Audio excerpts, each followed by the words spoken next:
తమరెవరు? ప్రభుత్వానికి ఆడిటర్సా?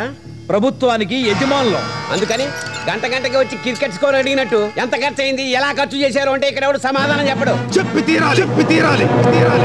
గంట గంటకి కాదు, ప్రతి క్షణం నువ్వు నిద్రపోతున్నా సరే లేపి అడిగే హక్కు మాకుంది. మాకు మాత్రమే ఉంది.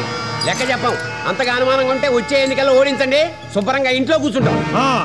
కూర్చొని ఈ 5 ఏళ్లు దోచిందంతా దొబ్బి తింటారు, అంతేగా? మిస్టర్ రంగయ్య నాయుడు, మా పెళ్ళాం బిడ్డలు పస్తులున్నా సరే మిమ్మల్ని రాజధానిలో ఏసీ కారులో తిప్పుతున్నాం. మా కొంపగోడు కొట్టుకుపోయినా సరే మా కష్టంతో మిమ్మల్ని బంగ్లాల్లో ఉంచుతున్నాం. తినే తిండి, తాగే కాఫీ, వాడే సెల్ ఫోన్, గన్మ్యాన్, సకల సౌకర్యాలు కల్పిస్తున్నాం. ఎందుకో తెలుసా? మా గురించి ఆలోచిస్తారని, మా బతుకులు బాగు చేస్తారు. కానీ నీలాంటోళ్ళు గెలవగానే 5 ఏళ్లు తిన్నంత తింటారు. మళ్ళీ ఎన్నికలు, ఇంకొకరిని గెలిపిస్తాం.